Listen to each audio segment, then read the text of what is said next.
Okay then, let's give everyone their grades. Hello, I am the Irish Guy, and today, as the Premier League season is over now, I'm gonna give every club a grade. Like some stuffy weird teacher who keeps chicken nuggets in her purse. Out comes the pen. Right, let's go. 20th, Man United NG. I'm not even gonna give Man United the dignity of a grade. Back in Ireland, NG is the type of score reserved for the other bird brain pupils who can't even spell their own name on the page. It's the type of score the teacher gives you when you place your head down on the table and sleep. I mean, there was someone in my class called Glass Eye at school who used to collect NGs as if they were Pokemon cards. I'm guessing that poor chap is now probably having to lurk behind McDonald's trying to swipe purses from old ladies. For Manchester United, I'm not even going to give you an F because this has been a completely despicable season. For a club which prides itself on being the biggest club on the planet, then finishing 15th is the king of shame. I remember when Manchester United were bounced 4-0 at Brentford at the start of Ten Hag's reign, and Gary Neville said that the club could actually finish bottom half. To me, that sounded like poor old Neville was hysterically overreacting. A bit like when your mum tells you that if you don't brush your teeth, then the devil will make your belly button disappear. To think that Manchester United will finish 15th just 12 years after winning the title, it's ridiculous. 3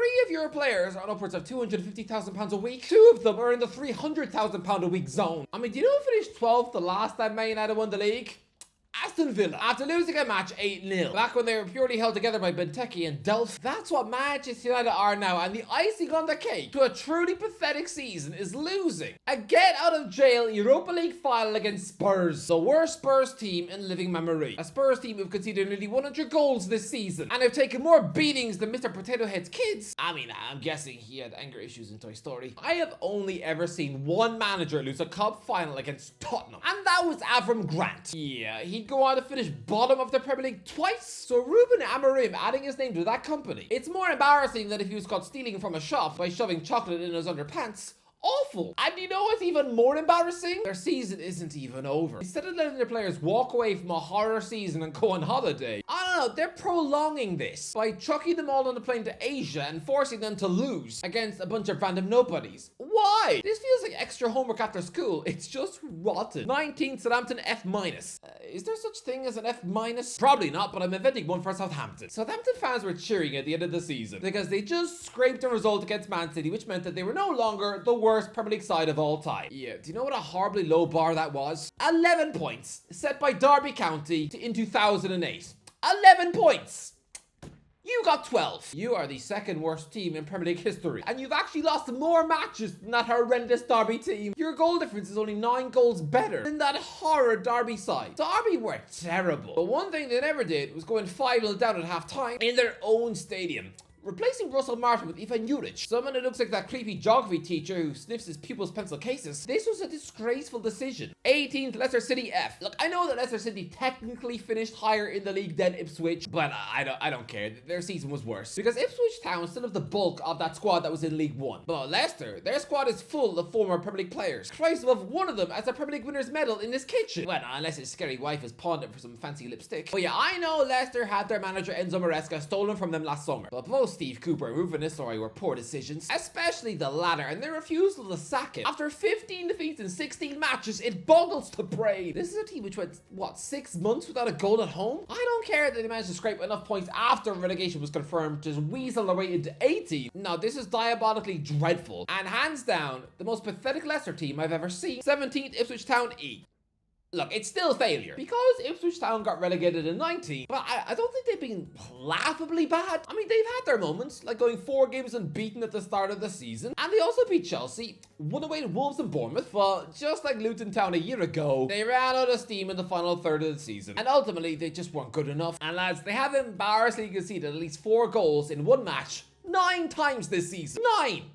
So did Derby County in 2008. So yes, Ipswich have been defensively disgraceful, which would point to McKenna's reputation now having been fed to a hungry cat. But enough about the kickoff.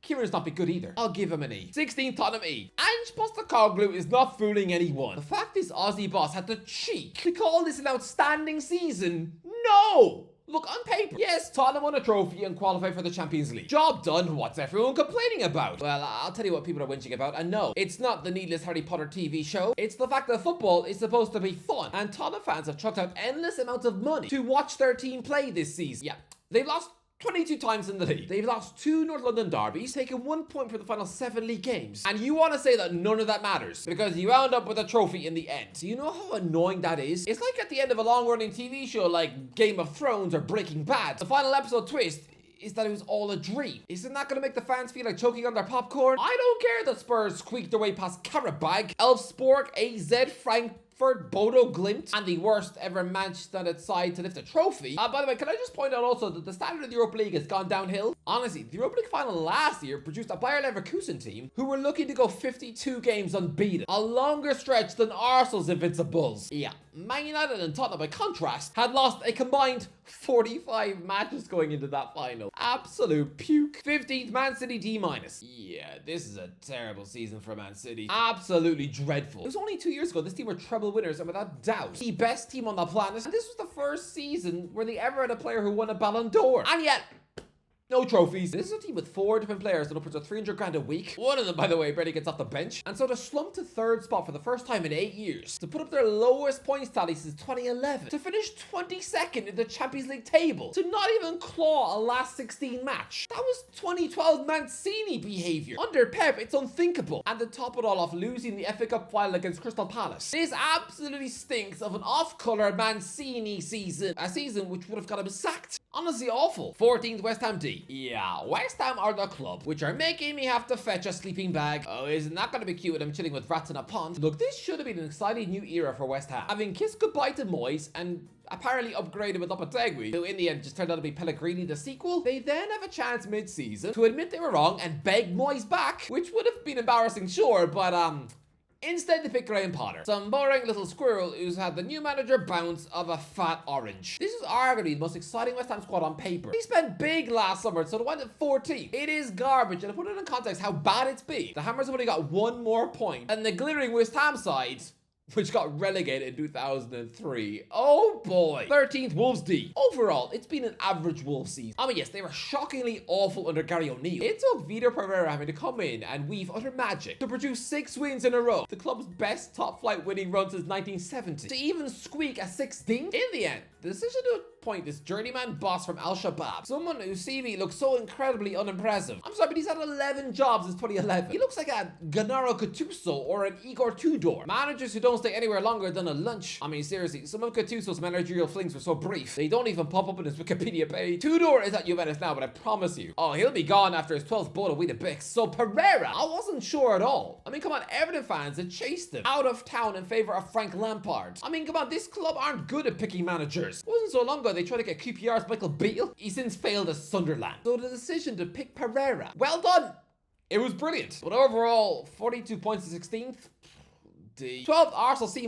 It feels really weird giving a C to a team who finished Premier League runners-up and spanked 5 goals past Real Madrid. But it's just another trophyless season. And let's be honest, the Gunners don't deserve to finish 2nd in the Prem. No, this team took 89 points last season. This time out, it's 74. A drop off of 15 points? Wow, 74 points is lucky to get 2nd. Right now, Arteta is just equaling the job Solskjaer did at Manchester United in 2021. 74 points and 2nd. 74 points at Arsenal stinks of what this club were between 2009 and 2019, where they would regularly stick up point totals in the 70s when Wenger was being repeatedly shouted at for being a limp dinosaur. 2nd in the table under Arteta looks like a steady improvement, right? But no, this is actually the biggest immediate drop-off in points tallies between seasons since 2006, when Arsenal went from 83 points to 67 points overnight. That was also the season where the club knocked Real Madrid out of the Champions League, though. So that kind of disguised that 16-point drop-off. Yeah, Ashley Cole and Thierry Henry were the next to go, and the whole Invincibles team broke up. That is Arsenal right now, so I'm going to give them a worrying C-. 11th, Fulham C. Yeah, just a steadily slight improvement on last year. 47 points for Fulham a year ago. Now it's 54 points and 11. I'm still going to give you a C. 10th, Everton C+. Look, maybe I'm being a little generous giving Everton a C+ for finishing 13th. But you know what? They deserve it. After a horrendous start of the season under Sean Dyche, it looked like the Toffees could be relegated. And, well, if they had chosen Potter instead of Moyes at Christmas, they could have done. But no, overall, it is an improvement on 8 points from last year. It's their highest finish since they had Ancelotti in charge. Yes, Carlo Ancelotti. I still can't believe he was there. One of the greatest managers of all time. And he could only steer this club to 10th. So for a moldy old has-been like Moyes to squeak 13th, not bad at all. 9th, Aston Villa B-. Look, On paper, Aston Villa took a backward step this year because they finished 6-0 Champions League football. Although, let's be real, they were mightily unlucky. They only took 2 points less from what they put up last season when they squeaked fourth. And look, if Morgan Rogers' goal at Old Trafford had been allowed to stand on the final day, then Villa would have actually bettered last season's points total after juggling an emotional, exhausting run in the Champions League, where they came within 1 goal of an actual semi-final. But finished in the top 8 of the Champions League table, advancing to the round of 16 without even needing a playoff. They finished above Real Madrid, Bayern Munich, PSG, Juventus, Man City. That is mightily impressive. Look, their middle of the season patch was poor. Come on, just 6 wins from 21 league matches was pretty woeful. The only reason they were still in the Champions League race at the end of the season was because of their ridiculous winning run in the final third. So that freakish world-class blitz of form kind of disguises the fact that actually this team did not cope well with extra matches. Come on, they were 10th in March. Failing to win the FA Cup was a missed opportunity too, but overall, I'll give you a B-. 8th Chelsea B. I'm confused. So very confused. How Chelsea managed to squirm their way into 4th. I didn't think the Maresca project was going particularly well. Remember when the club failed to win 5 matches in a row over Christmas? And what about the 4 consecutive away day defeats in the spring?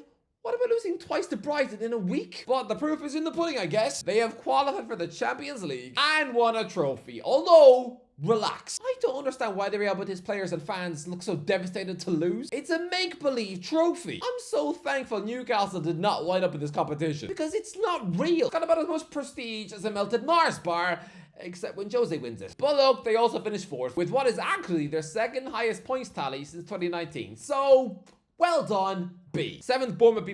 This was the best Bournemouth season in Bournemouth history. Come on, to have had to sell Dominic Solanke to Spurs last summer and then to take a punt on an unproven Evan Nielsen from the Portuguese league. That could have backfired in Iriola's face. But no, this was the Cherries' first top-half finish since they finished 9th in 2017. But let's be real, that was a lucky 9th back then because they only put 46 points on the board then. That would usually mean you've been in a relegation battle. That was a weird couple of years of Premier League history. I mean, in 2018, Newcastle finished top half with 44 points after going on a rotten run of taking 1 point from 9 matches. In hindsight, Benitez was lucky not to get sacked after that. Well, the Newcastle expectations were so depressingly low back then. But look, the Cherries this time out, 56 points. The first time they've ever registered 50+ points in a top flight season ever. Amazing. B+. 6th Brighton B+. This was a brilliant Brighton season. Come on, for a little baby manager to improve Brighton by 13 points from last season, sneaking 8th, that is just 1 point less than what Roberto De Zerbi stuck in the board when they scraped Europa League football in 6th. I mean, the Seagulls were actually really unlucky not to end up with any European football. I mean, to have recovered from a 7-0 humiliation at Forest, to then wind up 8th, just 4 points behind Forest. Oh lads, if the season had gone on for 2 more weeks, then Brighton would have finished above the team who grilled them with cheese.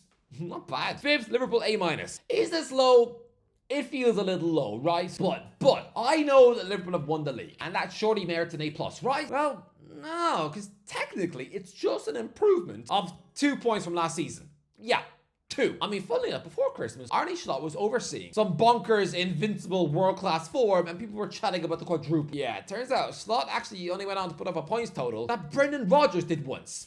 84. It's 2 points less than what Rafa Benitez put on the board during his fax meltdown season. I think Liverpool were a little lucky to win the league because if Man City had been normal Man City, Liverpool would have finished 2nd. I know they slacked off a little bit after winning the title, but I don't know. This is incomparable to the last Liverpool team to win the title. It's 15 points worse off. And that Liverpool team slacked off after winning the league too. This is the lowest points total to win the Premier League since Leicester City 9 years ago. And they had Danny Simpson at right back. It's still a great season, but I don't know. To have lost the cup final, to have not even made the Champions League quarterfinals after topping the table, and to have gone out of the FA Cup to Plymouth, which is the Reds' most embarrassing cup exit since Oldham in 2013. Wow, Oldham. I bet Paul Scholes was eating good that night. But yeah, overall, I don't think I'm as impressed as I should be. Another